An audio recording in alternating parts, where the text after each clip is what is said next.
Hello and welcome to Agency Office Hours for December 2023. I'm Agency Advisor Karl Sakas. This event is courtesy of Sakas and Company, helping agency owners find ways to work less and earn more while creating growth opportunities for your best team members. Here's a preview of what we will be covering today in the upcoming hour. We have a big theme around business development, which makes sense. It's a especially hot topic right now. First up, Kathleen in Austin has a question about sales proposals and what to do about prospects who ghost. A common problem. There are some things you can do to make the problem better or less worse. Then, Abel in Seattle has a question about dealing with or preventing client concentration, the client concentration problem. I'll share how you can get a discount on my upcoming 2024 Leadership Development Program. Then, Simeon in Sofia, Bulgaria has a question about business development. Specifically, what do you do if someone comes to you and they are too big for you to help, but you'd like to find some way to make things work for the client? And then we will have a surprise final question. If I've mentioned your name, be ready to unmute yourself when I call on you for your question segment. If you have a question you'd like to ask at a future event, please include it when you RSVP, and my team or I will let you know beforehand if you were on the list. Don't share anything out loud that you don't want to be recorded. This is public and we will have the recording. And if you're watching us live, you will get this recording via email within 24 hours. All right. Well, first up is Kathleen. If you want to unmute yourself, let's bring you in here. Kathleen, welcome to Agency Office Hours. Thank you so much. Glad to be here. Yes. So you have a question about business development, and I'll kind of reframe it, and then if you could share a bit more, and then we'll dig in on solving it. Sure. So the question you asked is around sales proposals and clients who ghost. What can you do to reduce the odds of getting ghosted after you've shared a proposal with a client? If you could, please elaborate a bit, and then we'll talk about solutions.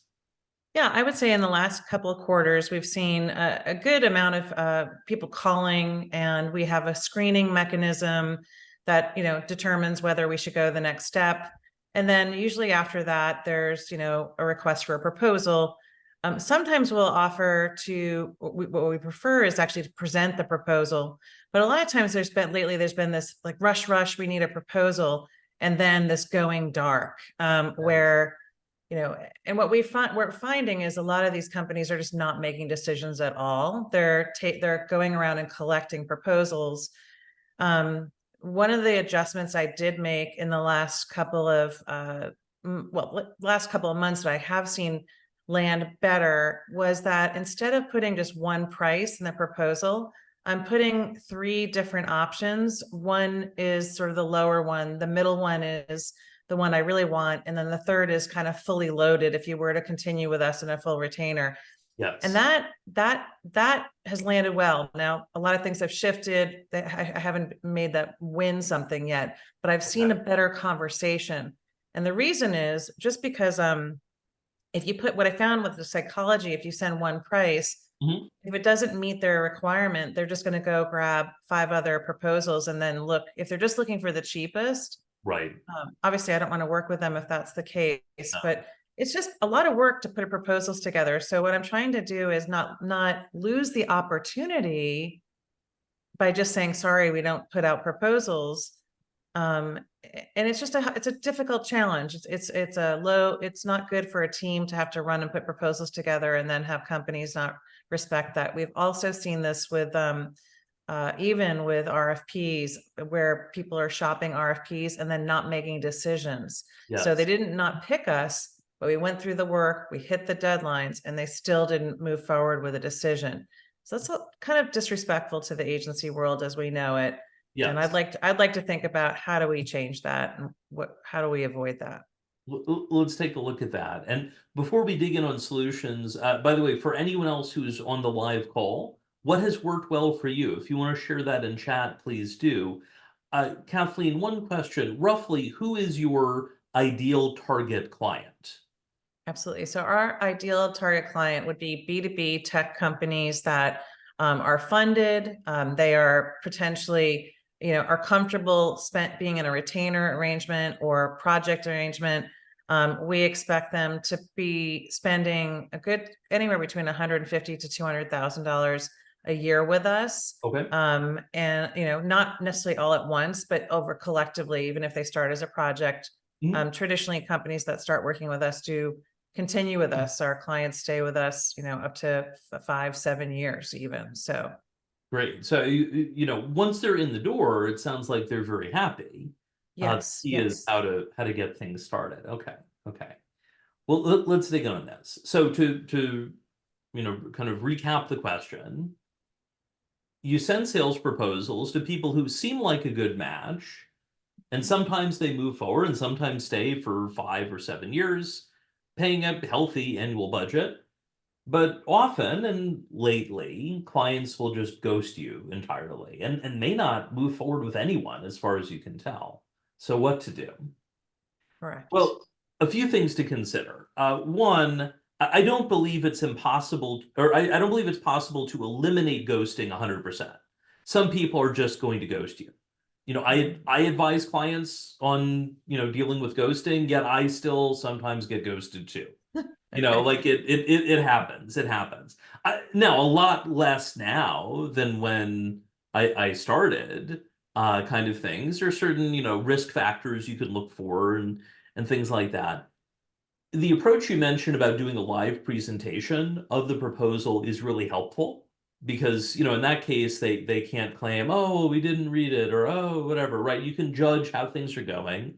I am a fan if you're doing a live presentation to have someone else on the line from the agency observing people at how they're reacting. What do they seem to be engaged with? Are there points where they're tuned out and they appear to be, looking at their phone or something like that? It helps to have someone on the line to keep an eye on what's going on, even if they're not presenting. Now, do you have to present it live? I don't really do formal proposals anymore in my work, but one thing that I found would help would be basically I would agree that I would send a proposal so they would have an opportunity to review it and discuss and things like that. But importantly, we had to pre-book a proposal review call. That is, I would look at the schedule and I'd say, you'll have the proposal by Monday. Let's pre-schedule a call for the following Thursday or Friday to review it, kind of thing. And certainly if someone wouldn't agree to the proposal review call, well, then I wouldn't agree to send a proposal, kind of thing. So, that's an option if you don't want to do a fully live presentation. You can send it in advance if you agree, they agree that they're going to meet with you. So something to consider. I like that. I do like that. I think that when we are able to see that they care about who the team is that would be working with them, Yes. and they are able to see or hear the thinking behind the suggestion, it just Yes. shows a different level of traction or interest. So that is really important. Yeah, I am actually pretty fascinated by one of the RFPs that we went with. There's a lot of Yes. change on the client side, and I actually reached out to the CEO and said, "I just don't know what happened. Could you let us know?" We were really excited, Yeah. and they had just put a new CMO in place, and that woman reached out to me. So she had basically adopted a RFP process that she hadn't been involved in and didn't know how to tie up the loose knots, right? So, or loose strings. So Yeah. that was really interesting. And so I gave them sort of the benefit of the doubt versus just being like all grouchy over Yeah. about it. But that was, we had put so much effort into it. So the door is still open there, which as a result, but I do think that there's a lot of companies, with our company has been in business over 15 years. Yep. This year, I've seen more ghosting than ever before. And what I started to realize and why I really went back to it's kind of insisting on some level of like, we'll present or have a Yes. conversation Some sort of engagement. Yeah. is because there was a lot of CEOs or CMOs sending more junior people out to shop. Right. So the bigger question is, how do you make sure too, you get the right people on the right decision makers without insulting the person who's been out shopping, So that's another part to that. Well, let's take a look at that. And first, you are not alone in seeing a spike in ghosting this year, across, I've worked directly with hundreds of agencies, not all at once, but definitely people are reporting an increase in, could be ghosting or what almost could be, I don't know if it's worse than ghosting, it's sort of bad in its own way, when they're like, well, we need another month, we need another quarter, we need another, and they just push it Yes. out The kicking forever. of the can, Yeah, down the street. yeah. Yeah, for sure. But thinking about it, I mean, as buyers of professional services ourselves, like, things happen, right? Like something came up, their new priorities. It can be embarrassing to say, I'd said I was going to do this, but I've realized I need to do some other stuff first. Like, there can be a lot of reasons for people not saying anything. I mean, certainly kind of the analogy like online dating where people ghost. There could I be a wide range of agree. reasons. The key thing though is they're not responding. And so you Well, have to deal with and that.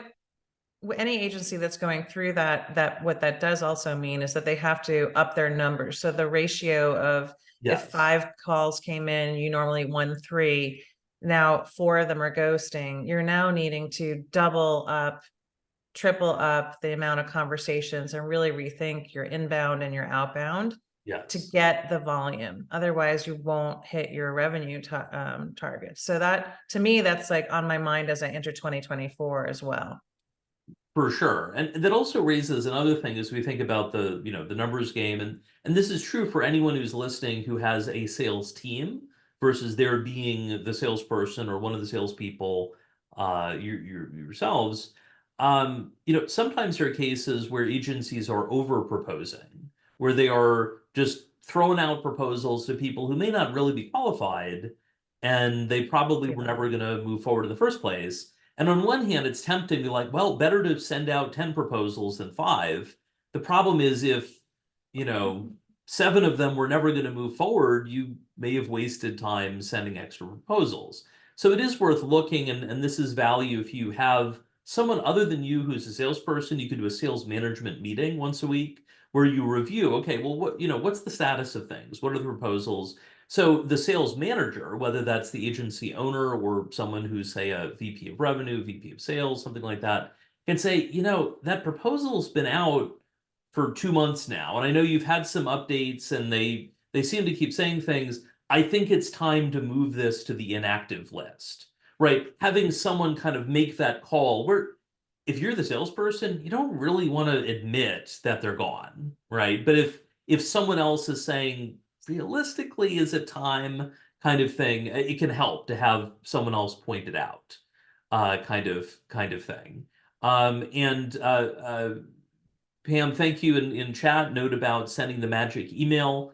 My colleague Diane shared a link to that. That is an email template that Blair Enns of Win Without Pitching has shared. Basically, you're saying something to the effect of, internally, I call it the closing the loop email because that's the subject line I use for that, which is basically say, haven't heard back, so I assume your priorities have changed or you've gone in a different direction. Glad to reconnect in the future. If true, if you don't want to reconnect with them, don't send that part. Best wishes on your process, something like that. And it's That's called the proof. That's the proof of life email. Yeah, I've used the magic email a lot since I discovered it about 3 months ago, yeah. and I think it elicits a rapid response Mhm. very quickly in about 90% of people. It's astonishing how quickly Yeah. it's really good. It is. You have to save it up Yeah. when it's appropriate because you can get a bit angry with people and you've got to take yourself Yeah. back from the emotion. So you've Yeah. got to hold back a bit. But it does work. It really does work. Oh, good to know, James. That's James, awesome. thank you for sharing. And I would also say the email works regardless of whether they respond, because usually sometimes people say, yeah, you're right, we went in a different direction, or you're right, we paused things, or what have you. Or sometimes they'll say, yeah, we went with someone else. But a non-response is useful too, because you've basically declared professionally that they are dead to you and you can emotionally move on, right? Yeah. You send that and you update the CRM to say closed lost. At that point, like I use Boomerang to follow up to remind if, in addition to the other tools, I stop boomeranging that email. They are professionally dead to me. And you know what? Sometimes people show up. So you never know. So I think, Kathleen, you're taking the right steps, both in terms of specific actions as well as mindset of trying to, understand people are in different places. You need to find ways to move on, and things like that. Um, and the final bit you mentioned about, before we move over to Abel's question, you mentioned around what happens if they've sent a more junior person and how do you navigate that? Yes. So in my work, my work is with agency owners or they've hired me to coach one of their executives. So I know that the decision maker is going to be the owner, but if it's a situation where there are multiple owners, ideally everyone's on the sales call. And I'm willing to do, say, an intro call that's, say, one-on-one with me and one of the owners, if it's a multi-owner agency, just to get a sense of what's going on. Sometimes I can tell from that initially, it's like, oh, okay, this isn't a match, right? It doesn't make sense to do a meeting with everyone if it's going to be a fast fail. But if we were to move forward to, say, do a more robust call or something else, all the other business partners need to be engaged. There's the idea of, timeshare sales pitch. I don't recommend that technique, but the idea of, they require that if someone is married and they want to get the free whatever bonus for listing the pitch, they require, both spouses to be in the room in order to get the freebie. So people can't say, oh, well, I need to talk to my spouse to see, what they think. I don't recommend any other Delay. aspects of the timeshare sales pitch, but yeah. So, that's a situation where maybe you do an initial kind of lightweight sales conversation, but then say, basically you're framing it as, we want you to succeed. And in our experience, if your boss, the CMO, doesn't engage in the process, they're not going to move forward. We want them to back you up so that, because we know you're going to benefit from this. But for instance, and you might have some language about how you could help enlist the CMO or help, say, the marketing manager or the VP or whomever enlist their boss to help. So you're basically positioning them as the hero to their boss, but it's still conditional on their boss engaging. Does that make sense? Yeah, that works. I think I was trying to figure out the polite way to say, hey, we need to go upstream, kind of, without, because sometimes you get a gatekeeper, but that also is a test, right? If they've been sent to call 12 agencies and get proposals from 12 agencies, you're going to know pretty quickly at that point, if you're, sorry, because we have a process and they have a process and there needs to be Yes. a meeting of those.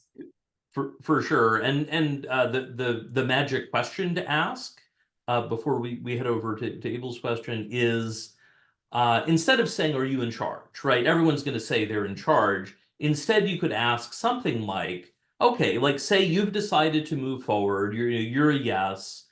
What are the next steps internally? If the next step internally is, I need a thing that I can send to the purchasing department and we get a purchase order, okay, they're probably the final decision maker. On the other hand, if they're saying, well, I need to, review it with the boss or review with the executive team or what have you, then they're not the final decision maker. But now you know what buttons to push next. Yep, absolutely. Kathleen, Thank thank you you. for joining Agency Office Hours. Let me know how it goes and good luck. Thanks for the tips, as always. Absolutely. All right. Well, next up, we have a question from Abel. Abel, if you want to unmute yourself and join, welcome to Agency Office Hours. Thank you, Carl. Thanks for having me. Nice to see everyone here. Yeah.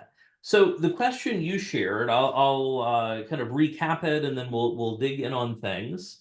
The question was, what is the best way to prevent or otherwise deal with a client concentration problem?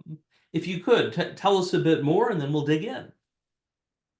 Yeah, I'll try not to go into the whole long story, but me and my business partner, we started as a side hustle when we both had full-time jobs. So this was just kind of passive income, and we mostly by serendipity and luck got a good client that was a small startup, healthcare startup at the time. And over 2 years, we were kind of able to just commit to that client and really grow it from a regional startup to pretty much a national healthcare organization. And so we were really there from the beginning, and it was great for us at the time. Neither of us are salespeople. We didn't really know what it takes to build an agency. We were brand new, so we were just kind of riding on our coattails and servicing this client, and built a substantial amount of our income, and we're able to like hire contractors and things like that through that. So over the past year and a half, we've both segued from our full-time jobs into our agency full-time. So really committing to this company, and obviously see a need for, especially for both of us, to support our salaries, even to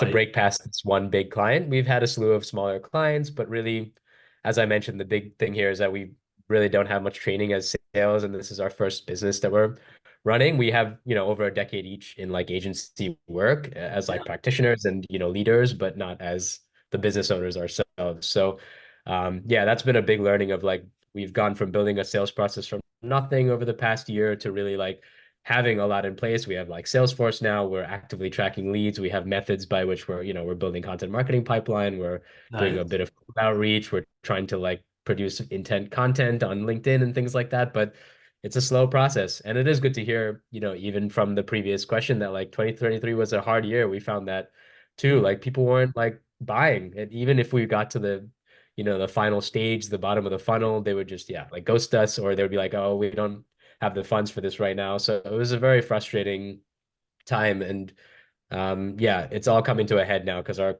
big clients like cutting their budget by $1 million, and they're like dropping our retainer rate. So we're very much like in a bit of an existential crisis mode right now to try to make sure we can replace and continue growing and supporting ourselves and our agency, and moving away from just one client with a slew of smaller offerings to really, Yes. several clients that are on retainer with us every month. Got it. Well, thank you for sharing. Also, you are not alone in experiencing this. I would say many, if not most, agencies have experienced some degree of client concentration at some point. So let's dig into this. So to recap the question, how do you deal with client concentration, which I define as any one client that is 20% or more of your revenue? It could be a lot more, and things like that. And client concentration is a problem because if you want to fire them, that would be a negative impact on the agency revenue wise. And if they want to fire you, that's not good either. So, what do you do? Ultimately, the first solution is to commit to fixing the client concentration problem. That is, you need to get more revenue in the door to diversify your revenue base so that any percentage gets below 20% or at least lower. For instance, I worked with a client a number of years ago where their biggest client, who was their first client, was like 90% of their revenue. And that was a key focus in our coaching. And I said, you're probably not going to get it to 20%, or it's going to take several years to do that, but at least, get it to 70%, to 50%, to 30%. Like anything to diversify is going to be good. That also includes recognizing that they could leave at any point. I mean, so the more grim version is I do recommend having a plan. You don't need to share the exact percentages here, but if you were to lose them, what would you do? And if in the case of the client with a 90% revenue, for them, it would be they would have to do layoffs. That's unavoidable with that kind of situation. If it's a client that's maybe 25% of revenue, there might be some layoffs, maybe people specifically assigned to that account, that kind of thing. But it may not be quite as broad.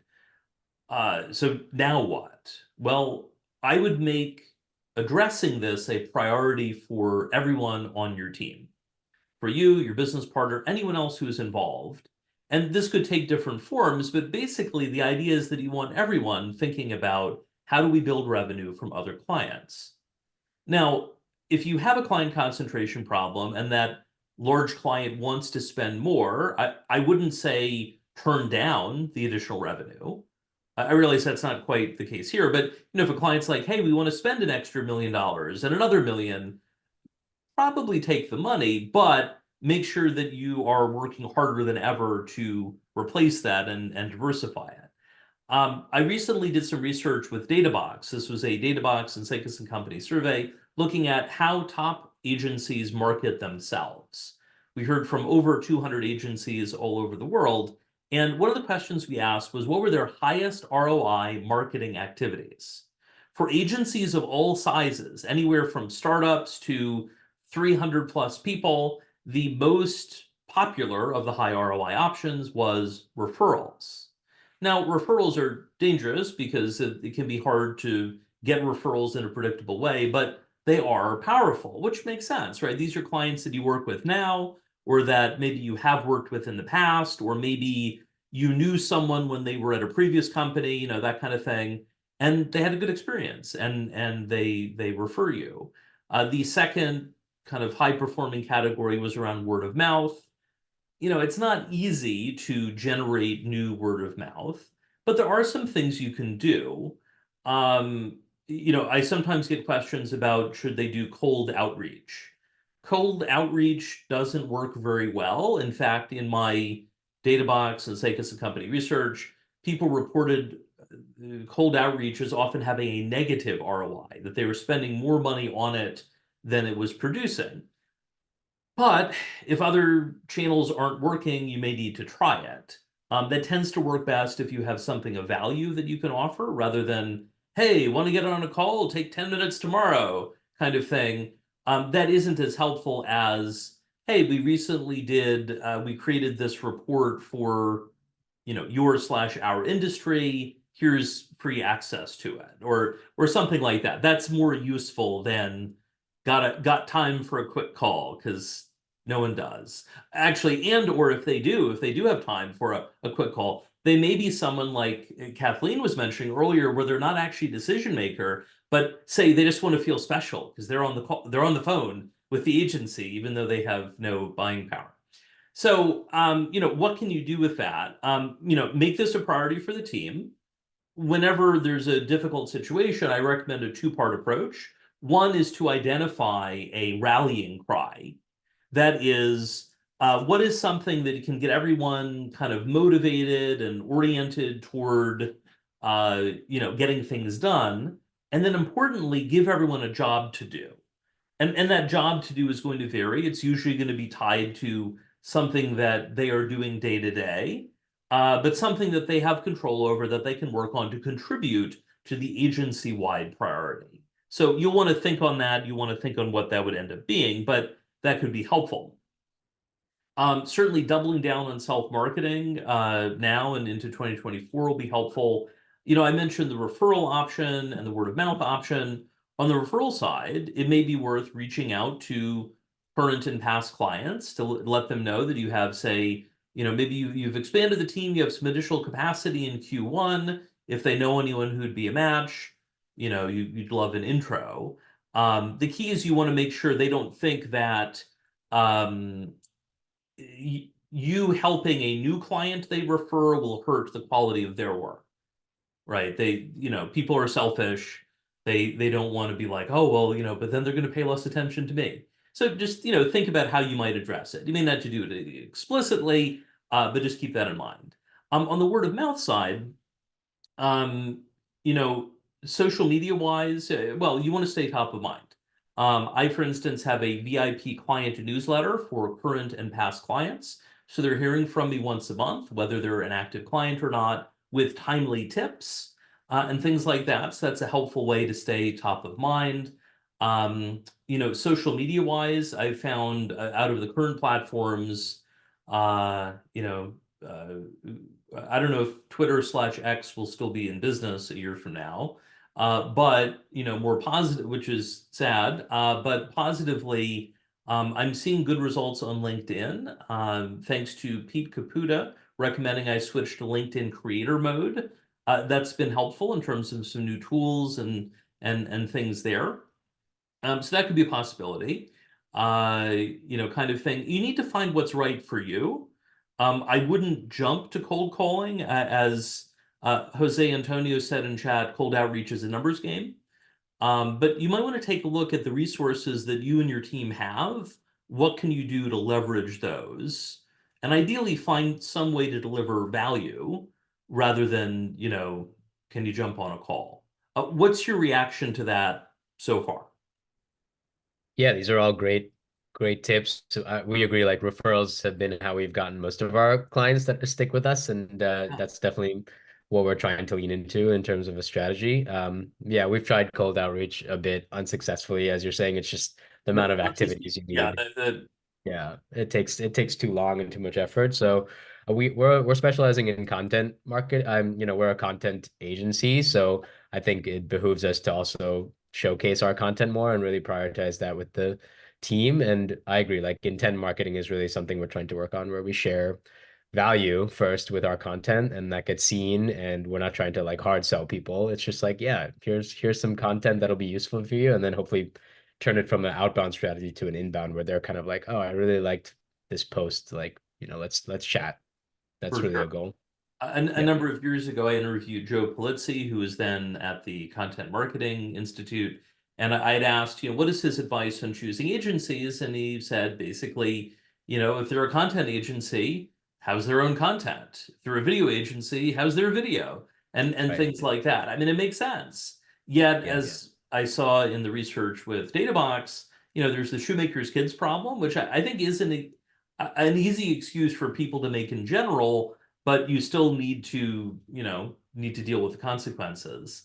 So, my recommendation would be look at ways to boost referrals and boost word of mouth in terms of staying top of mind for people. And there's some great suggestions in chat, including lead magnets, for instance. I'm a big fan of lead magnets. And if you don't have a newsletter now, that would, that can be a lot to add, but I would recommend starting or expanding any kind of newsletter, making it ideally about the audience, 90% about the audience, not primarily about the agency, so that a year from now, the list is bigger and people are engaged and things like that. Which, I think is the challenge in marketing or in running a business. It's not just about what to do, it's about what to do next. Uh, for instance, in my phase one service, I'll have longer term recommendations, but I also recommend quick wins, what to do in the next month, because you got to build up that momentum. It helps.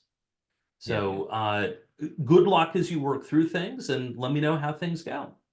Great. Thank you so much for the advice, Carl. Absolutely. Thanks, Abel. Coming up, we have a question shortly from Simeon in Bulgaria about a different aspect of business development. And we also have a surprise question. But first, a word from our sponsor, me. Today's agency office hours is sponsored by Sakas and Company, helping agency owners work less and earn more while creating growth opportunities for their best team members. If you want to work less and earn more, one of the key things you'll need to do is get work off your plate. And, well, how will that happen? Some things you can stop doing altogether, but there are things that need to happen. Someone needs to do them. Coming from an agency operations background, having been a PM, operations manager, operations director, and director of client services, my joke is that operations is everything that needs to happen, but that the agency owners don't want to do. So hopefully, if you're an owner, you have someone who is taking care of that, or maybe you're aspiring to do that in the future, or maybe if you already are in an agency executive role, you're looking for some additional support in making it happen. You might be interested in applying to my 2024 Agency Leadership Intensive. It's an 8-week virtual live program exclusively for agency owners and executives. It's designed to give you tips to help you perform better as a leader. You'll also do a 360 evaluation to get private feedback from your current and past colleagues, which is really powerful. And you'll join a cohort of international agency leaders. We already have applicants from multiple countries, so it'll be a good mix of owners and executives, each working on your own goals, but supporting each other along the way. It is virtual, but I've had people from programs like this actually meet up in person on their own as a follow-up to the program. Now, the program's coming up, the Agency Leadership Intensive, in March and April of 2024. However, applications are open now. And if you apply, if you're watching this live, by December 20th, 2023, you'll automatically save $1,000 US on your ticket if you're accepted. The price will go up after that, so saving money is helpful. And you do have the option to pay in December or in early January if that helps for your finances. We've shared a link in chat. You can learn more at the Sakas & Company website. Go to the training and then agency leadership intensive program. You do need to apply. It takes 6 or 7 minutes. That helps us make sure that we have a cohort of people who are the right match for the program, who are there to learn and support each other. If you have any questions, you can reach out through the website, go to the contact form, sakasandcompany.com, or email concierge@sakasandcompany.com. All right. Next up, we have a question from Simeon. If you want to come off mute and welcome to Agency Office Hours. Thank you, Carl. Thanks for having me. So let me share, reframe the question and then share a bit more, and then we'll dig in on answering. So you asked, how should we handle sales inquiries when a client is too big for the agency to handle? They're not a match, but what can we do? If you could, please elaborate a bit. Yes. So just a little background about our experience with this. Yes. We are a London-based agency. Mhm. As you said, I'm located in Sofia, Bulgaria, but our agency is registered in London, and most of our clients are in the UK, and some of them are in the US. Obviously, we've been quite well positioned organically, mainly Google, and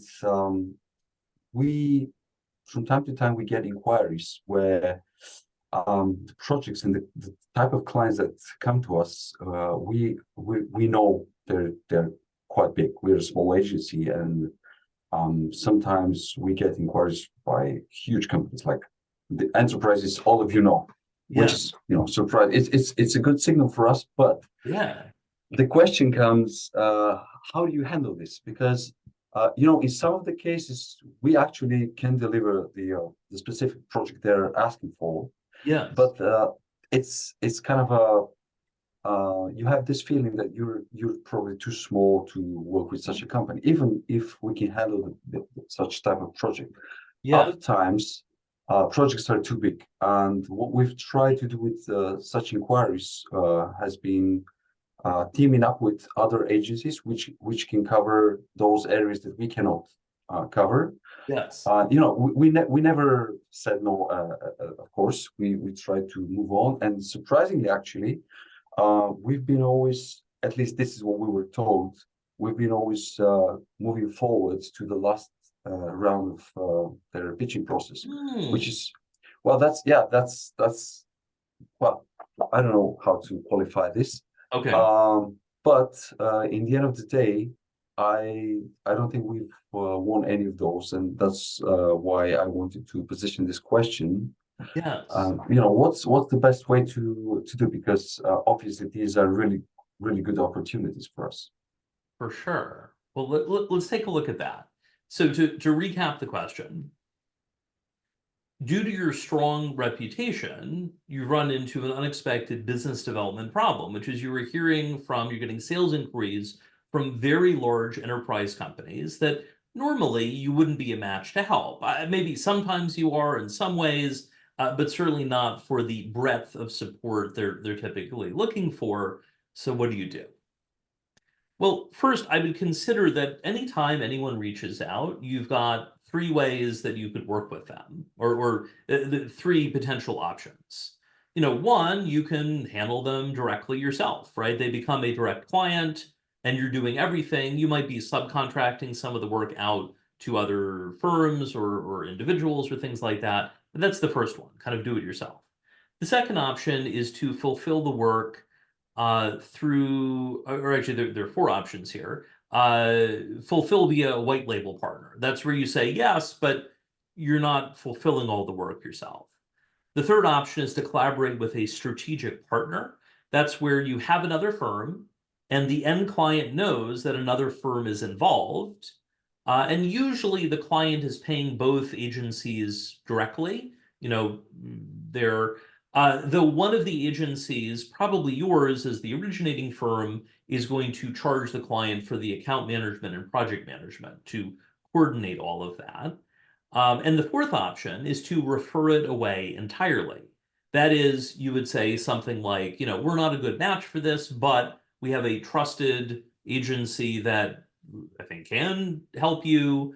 You know, let me introduce you over to them. And you might have a referral agreement where they pay you 5% or 10% or something, you know, maybe for the first year or some variable kind of situation. Those are the four ways you can handle it. Do it yourself completely, do it internally with fulfillment from external white label partners. You can bring in a strategic partner. For instance, I worked on an engagement like that as an agency project manager where we were doing the development and another agency was doing the design. So the client knew that they were two different firms. In retrospect, the client was not paying for coordination, and I had inherited the engagement. Our salesperson hadn't charged for the coordination. That was not good. But if you plan it from the beginning, you could do the strategic partner option, or the fourth is to refer it away entirely, probably for a referral fee. So first, what's your reaction to those four different options? Yeah, they are quite logical. I think for us, obviously the first one for smaller project is the best one, of course. And as I said, we could handle some of these on our own completely. Yeah. And then the other one that seems quite realistic to me is the third one, where we partner with a different company. Yeah. The second one is a bit tricky because I have it's a bit sensible when it comes to those types of clients, because I believe they expected you will deliver the whole thing. That's why they came to you. Yeah. Obviously, they are looking for one solution partner, and you know the second, the third. Just to clarify, you said the third one is when we partner with someone else, and this is transparent. Partner, the client knows that it's multiple firms. Yeah. And one of the firms ideally is serving as the integrator, whether that's strategist, project manager, that kind of thing. That would be my preference, but my concern is I'm not sure how they will react to that, because they said, okay, we came to you and you guys actually, you know, are teaming up with someone else. But this is just a concern. Maybe it doesn't exist in the real world, or it really depends. Well, it is worth considering that every client, in terms of the client as the person and the company, is unique. Everyone has their own experiences. You know, they may have worked with some other firm in a situation like that and it went terribly. They may have worked in another situation like that where it was amazing. You know, that kind of thing. You know, if you were effectively the sort of the switchboard agency, you know, the call comes in and you're routing it accordingly, that can work well if you structure it properly. I would consider that if the client is like, we think you're amazing, we want you to do this.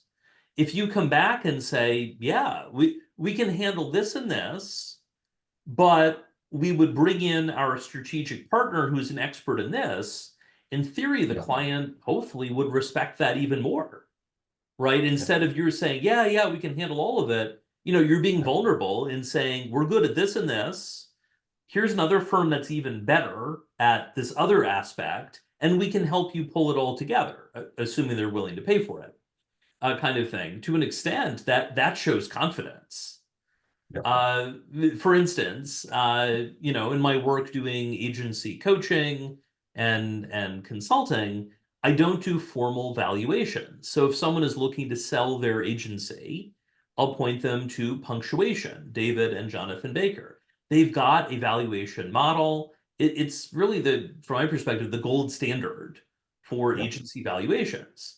Now, if I have an existing coaching client and they're looking for like a rough idea of maybe what the valuation might be, I can do a rough calculation.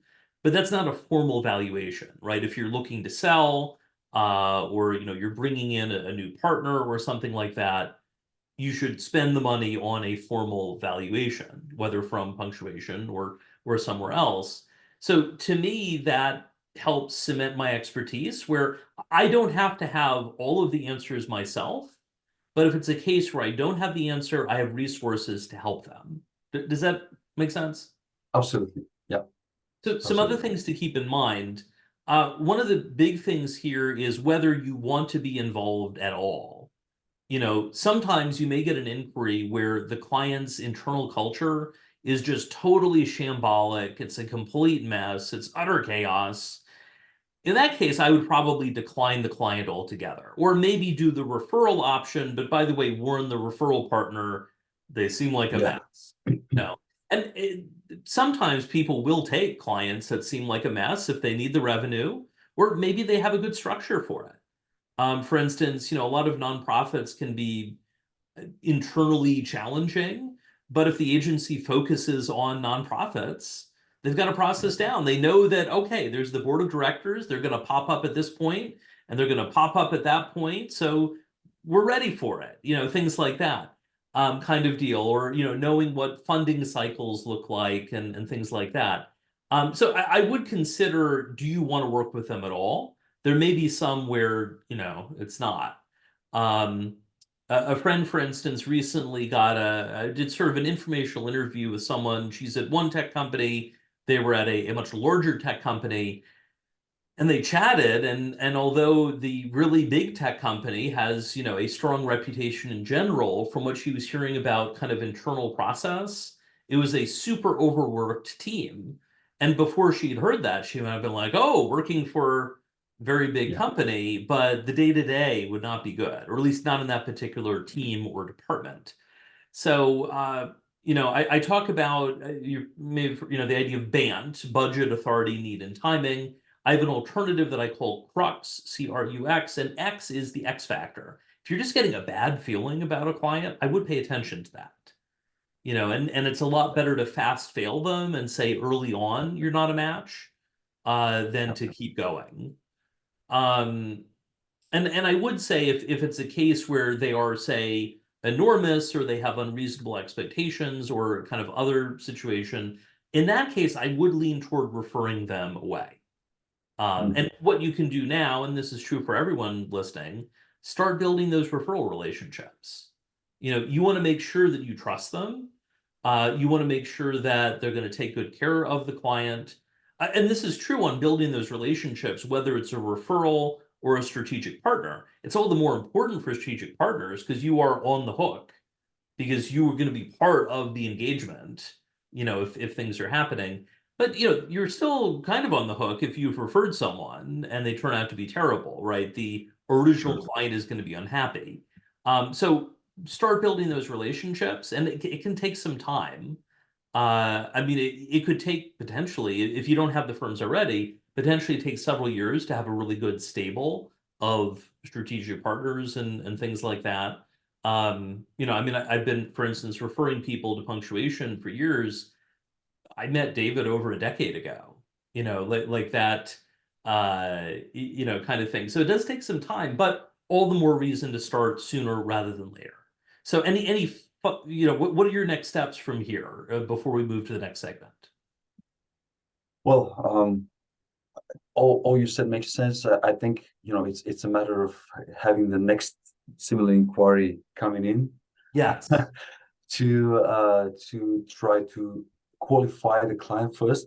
As you said, do we want to fail them or go forward, and then see if we can handle it on our own or we can partner, team it up. But definitely a good one about building relationships and being quite transparent to the client if we want to partner with somebody else and make them feel comfortable with their expertise. So yeah, it was quite useful. Thank you. Awesome. Well, good luck. Let me know how it goes. All right. Thank you, Karl. Our final question today is a question that we're going to answer, or I'm going to answer in absentia. This is a question from Luke in the UK. He's in a business development role at an agency. And here's the question he asked. What is the most effective way to get a conversation with a high-profile prospect? Now, I assume in the question he's talking about getting one-on-one conversations, a sales conversation about your agency potentially helping that high-profile prospect. And he's not here, so I'm going to have to make some projections about things. What is high profile? They could be the owner of the largest, say, retail store in town, or they could be the CMO for an enormous company. High profile is going to be relative, but let's say they are higher profile on the clients you typically work with. What can you do? I would start by recognizing you have one chance to get this right.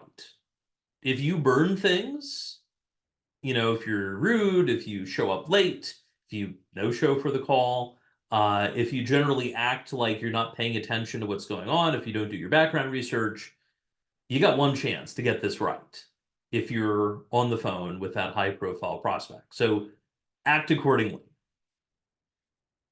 Also, consider that even if you get on the phone or in the room with someone or on a video call, this likely isn't going to work if you don't have a relevant track record.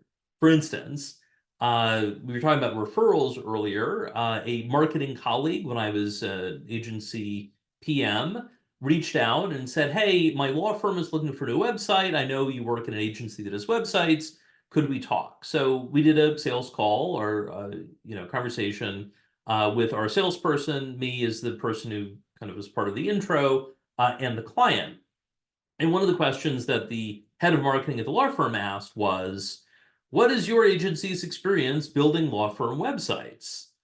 Yeah, we didn't have any. And so our salesperson was kind of tap dancing and talking about other sort of professional services adjacent or B2B adjacent kinds of things. But it wasn't, he was doing his best, but it was not a great answer. So keep in mind that if your agency does not have relevant experience, it's going to be hard to land an opportunity with a high profile prospect, even if you're in the meeting.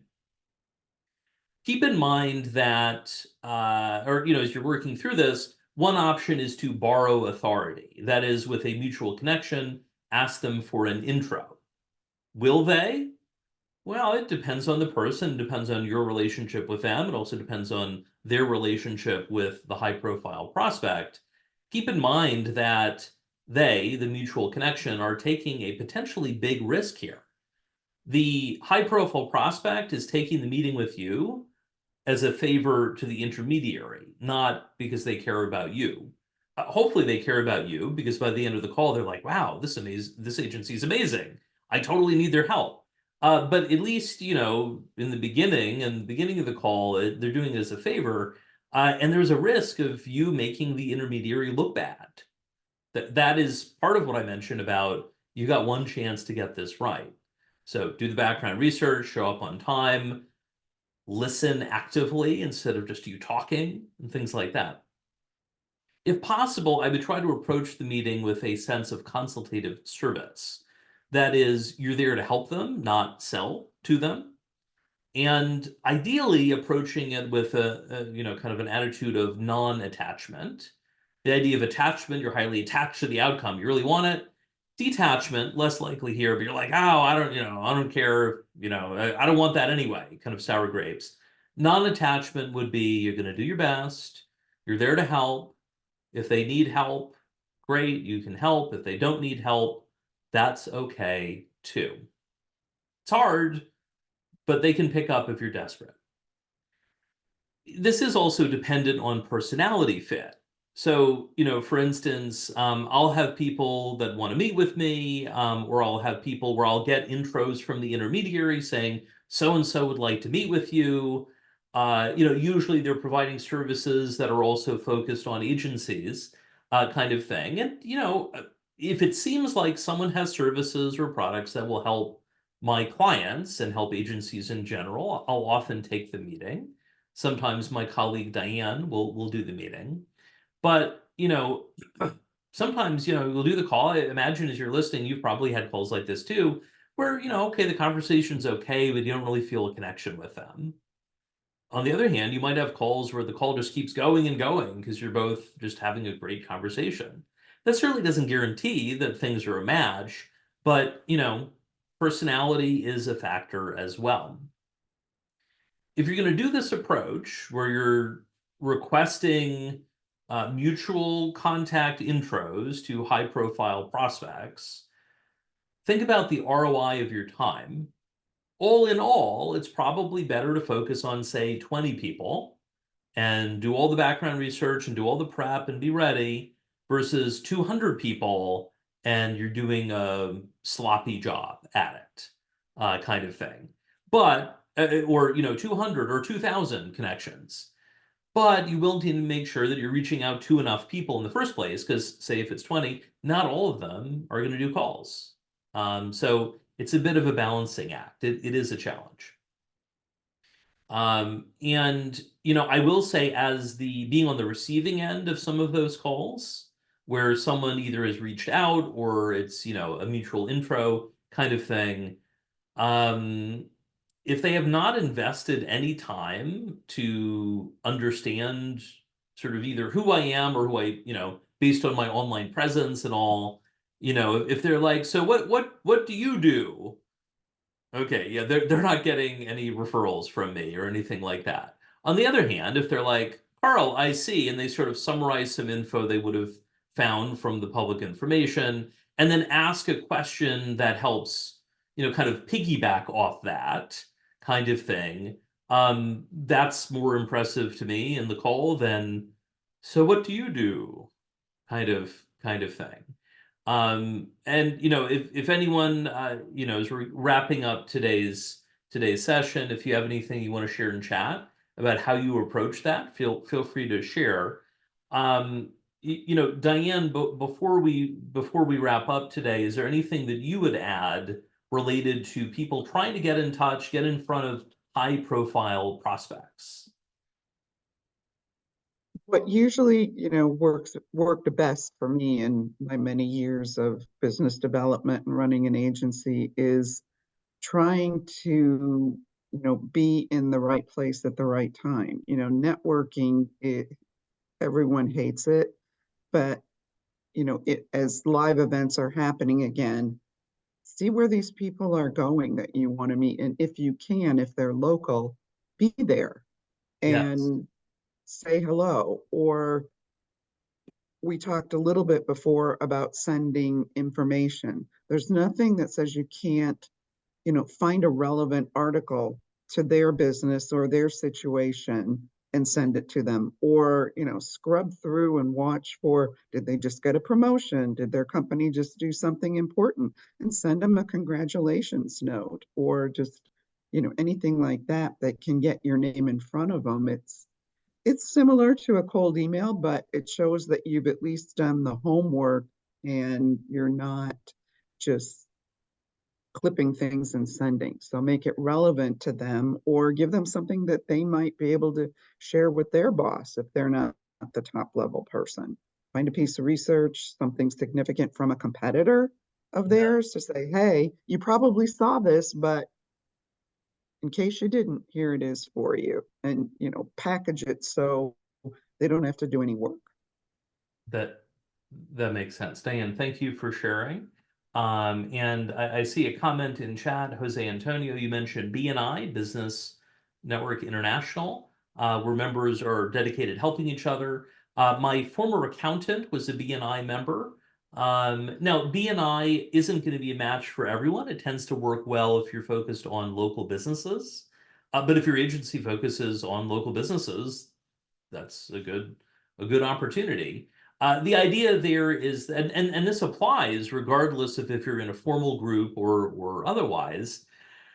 I know, for instance, in my agency leadership intensive in the Work Less Earn More bootcamp, people will get sales leads that come in and they'll say, hey, is this a match for anyone else? It's not a match for me.